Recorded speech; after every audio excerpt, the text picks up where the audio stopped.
That's cute. Yeah. Hello, everyone. Welcome to their Spiritual Spotlight series. Today, I am joined by Elle Ebizadeh. She is a dynamic life and relationship coach who has transitioned from her successful entrepreneur career to help others find fulfillment in all aspects of their lives. That is really impressive. Elle, thank you so much for coming on the Spiritual Spotlight series. I'm so happy you're here. Thank you so much for inviting me. I'm somebody who's spiritual who also works in the corporate realm. So I find I love people who have been in the corporate world that have transitioned over. I love hearing about their journey. So your transition from a very successful entrepreneur to a life and relationship coach is intriguing. Can maybe you take us through maybe a pivotal moment or moments when you realized your professional success wasn't fully satisfying your soul's yearning? Yes. I built businesses since I was 28, and my last one was a electronic recycling company, So cool. and I had that for around 12 years, and I sold it 7 years ago. So I guess the I was always into personal development, understanding spirituality, reading a lot of books, and taking a lot of classes. But then the moment that I realized that I this is my calling to become a relationship coach was when my relationship of 10 years uh, didn't work out. And I realized that, oh my God, uh, we don't want the same things. And we had a conversation, and I said, you know what, this is not working. And I took some classes. I don't know if you're familiar with Mind Valley and Hmm. through Catherine Woodward Thomas, and then I said, oh my, I got to. Then I understood actually what was my 2% or 5%, what I did wrong in this relationship, and then I realized that throughout my work experience, all my relationships with my employees and people that I worked with uh, was excellent. But then in the love relationship, there was like this many gaps. So then I began working on myself and understanding where the gaps and kind of put from my went back to the childhood, come back to the present moment, and then I actually cleaned up, and I understand exactly what I did wrong in that relationship. Yeah, and I think it's really important that, I think as successful entrepreneurs, that are in relationships, like sometimes we can be so focused on our career and then our Yes. relationships kind of fall by the wayside and then we're shocked when it falls apart. Like it's like, wait, what, wait. Like, and I really respect the fact that you unfortunately you had this breakdown, but then you're able to look within and you found courses and you took accountability and really shifted that, and now you can empower others to kind of like, look, you can have a fulfilling life, a wonderful relationship. I think that's just such an important skill to have for sure. Yes, I mean, I realized that to keep that relationship, I actually ignored my feelings and my Mm, needs, and just to keep it going. And then at the end of the day, if I'm not fulfilled in a relationship, then why am I even trying? So true. yeah, so it was just like, okay, but it was interesting. At the beginning, I was bitter and angry and hurt, and felt very lonely. And it was throughout my uh, working and actually having my businesses, I felt alone Mm, because I didn't have that interaction. yeah. I was working full time, more than full time. When you have your own businesses, it's kind of your Oh life. yeah, for sure. So, you've mentioned that you had a transformative journey of self-discovery that you embarked on to find a balance between the professional ambitions and emotional well-being. Could you maybe describe some key moments or experiences during that journey that were spiritually enlightening for you? Yes. So, I mean, even today, I can say I'm a workaholic. I am. But at the same time, I question myself on a Mm, daily basis that is this what I want to do? Is this where I want to go? And I give myself breaks.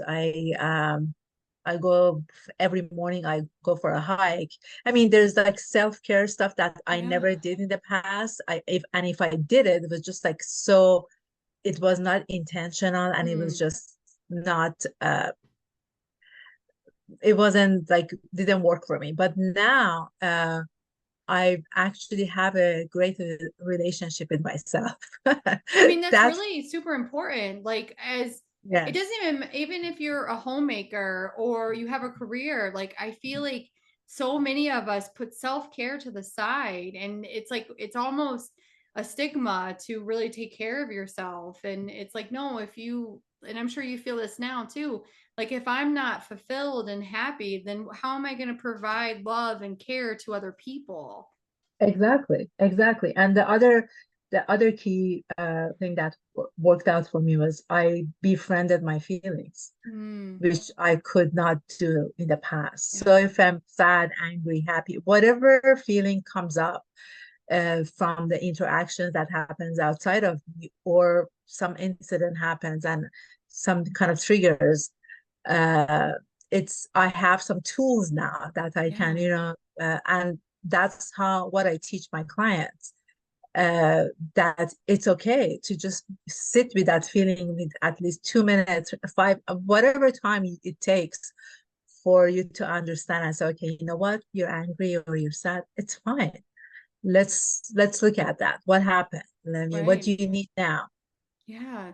No, I mean, you're right. Like, so many of us, it's like, oh, it's like we're afraid to have a feeling. But no, it's like, no, your body is telling you something. And like you're saying, you're digging in with your clients to say, no, what does this mean? Let's, look at the deeper meaning here, the deeper layer. It's so Yes, important. We kind of like, I feel like we get on blinders, with our day to day, and it gets uncomfortable to look at, aspects of ourselves that we might not want to take ownership of. How do you perhaps coach your clients in, really helping them to have transformations while also kind of, I feel like it's integrating like the dark side with the light side. yes, it's a balance part of it. So I do work with a bunch of entrepreneurs that Mm, they're like really successful in business and mhm. not in their rough relationship, exactly Yeah.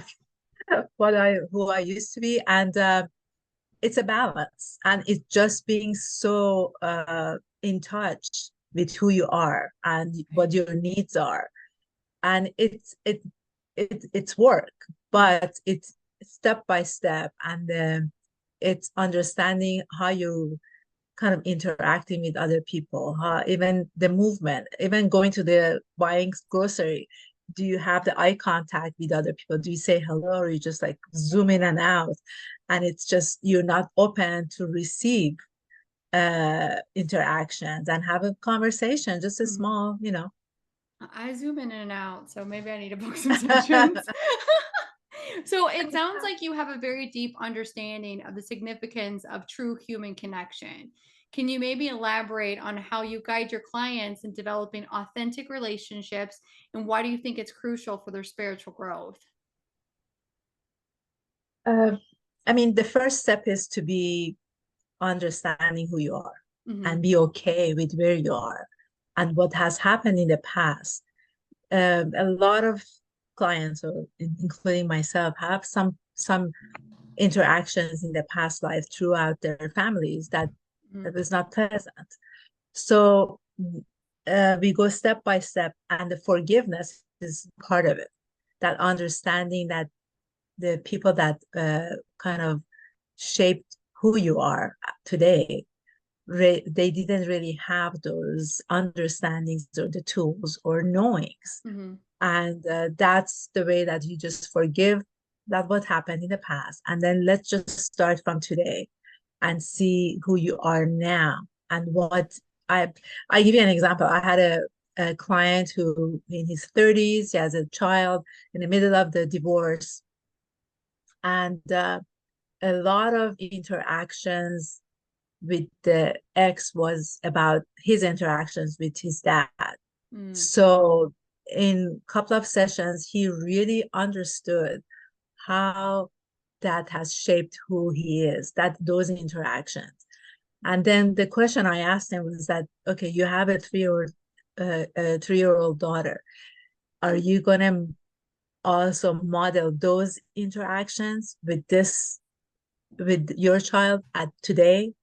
mm-hmm, Or I mean, that was the time that it hit him that yes, and I mean, he had a big, huge heart, beautiful man, that he just needed that kind of understanding and opening in his heart, mm-hmm. that that was then, and today is today, and this is the 3-year-old daughter that he has to So work. you bring up a good point about forgiveness, and I feel like forgiveness for people can be very difficult. They may not want to forgive, others for actions that were done to them, or they might not be willing to forgive themselves. I would say that's pretty really like a really hard component of your coaching. Yes, How can you help yes. people really truly to either forgive themselves or to release the energy of the issue that happened to them? Okay, so it's a process and it's a Mhm. journey and it takes some time. And uh, basically, you forgive others Mm, because of for yourself. right. It doesn't mean that you have to have that interaction on a daily, monthly. You just a lot of times I coach my clients to do a like a kind of a meditation kind of forgiveness Hmm. in their head, and looking at the other person sitting there, and they can tell the other person exactly what has happened and what has bothered them. Mm, So that release of talking, and if even the other person is not sitting there, that would be very soothing. hmm. And at the end of the day, the energy, it's all about the energy Yeah. that brings up, yeah, that brings up for when you forgive someone, and then the energy that when you forgive yourself, then you be when you forgive yourself, then you be kinder to yourself. I mean, I had another client, so I told him, why don't you, I invite you to, when you wake up in the morning and when you're washing your face, look into the mirror and just tell yourself that I love you. He could not do it for like many weeks. Wow. And then I said, but just I invite you to just try every morning. It's okay. He would get very sad, and but at the end of, because we worked on those why he cannot say I love you, because he was ashamed of his behavior and this and a lot of other stuff. Then we opened it up and then we cleaned it out. And actually, at the end of I think we had 10 sessions. He was able to at least look in the mirror and say, okay, I'm here with you. I am holding you on your journey. The love part didn't come that easily, but I Hmm. hope that one day he can do that. And I like the fact that you it may not necessarily, like, I know that you do relationship coaching, but you're also doing coaching for the individual to truly kind of honor themselves, honor them where they're at, and love Mm. themselves. And I think, have you experienced a lot of your clients that, like you said, you had this one gentleman who obviously, didn't feel like he was enough and worthy of love. Have you had other clients you've coached through that really, now you're like, oh my goodness, they've empowered the beautifulness that they are? Yes, and it's, every client, almost every client that I have, we have to go through that journey of understanding Hmm. who you are and actually loving yourself first. Yeah. And then you can open yourself up to bring that ideal life partner to you. Hmm. A lot of people don't know what values they have and what values they want to have in the other person. So I mean, the first few steps are this self-discovery, to Mm. understand who you are and embrace who you are, and then open yourself up to bring your ideal partner. So you bring up values. So what role do values play in your coaching methodology, and how do you assist your clients in uncovering their own values?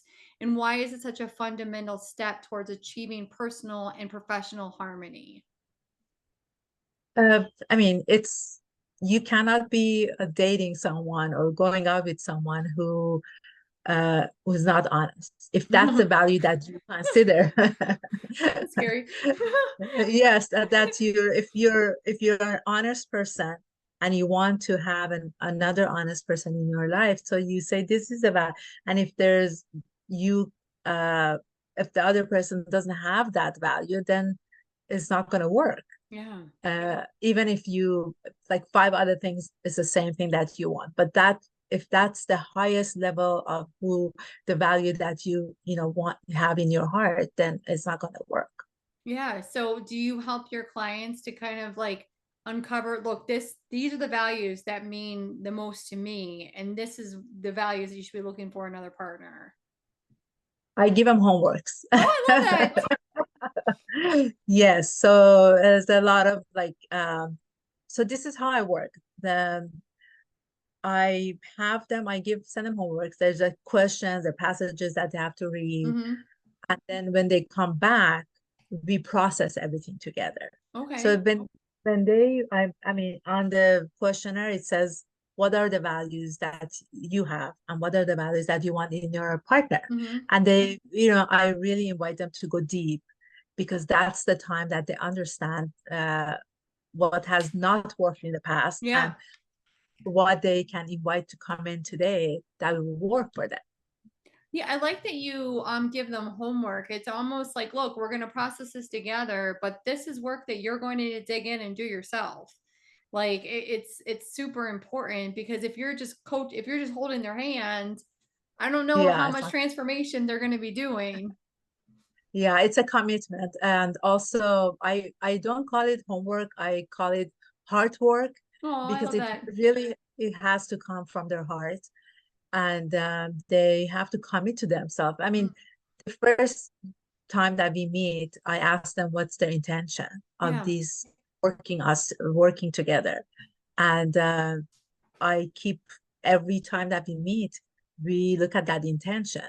nice. Sometimes we change it, modify it, but that intention has to kind of carry throughout the sessions that we work together. So it sounds like you have like a tailor-made package system for each client. Can you maybe tell us a little bit about the packages or the programs that you offer for your clients now?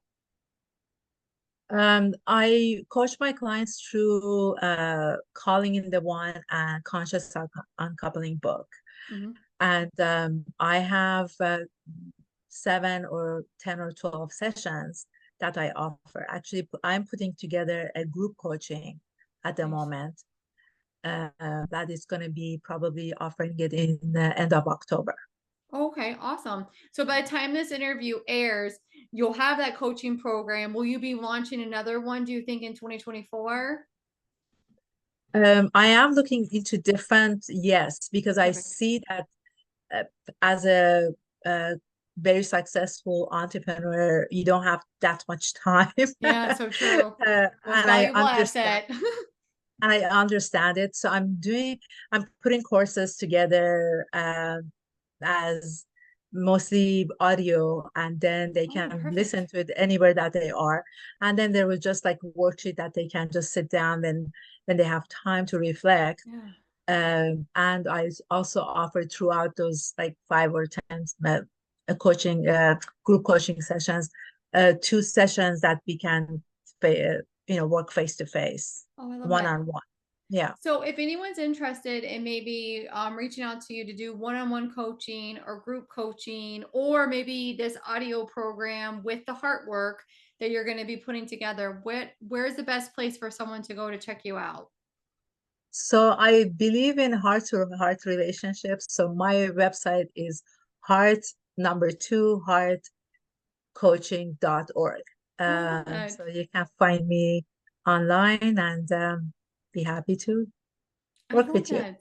Any piece of advice that you would give to somebody who maybe like you kind of went through this, and maybe somebody that is having a heartbreak or feeling alone, or what is maybe a piece of advice that can, help them, guide them towards, like what you did, you went to courses and read books, any piece of advice you have? Just keep in mind that this moment and this heartache, it will pass. Just be open to receiving love from your loved one, that they're there to be with you.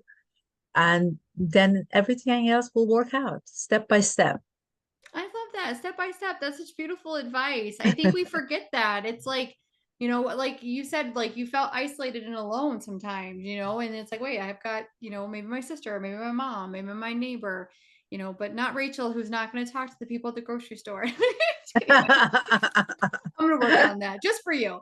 Well, Coach Elle, thank you so much for coming on the Spiritual Spotlight series. You were wonderful to speak with, and I look forward to speaking to you again. Thank you so much. Have a wonderful day. You too.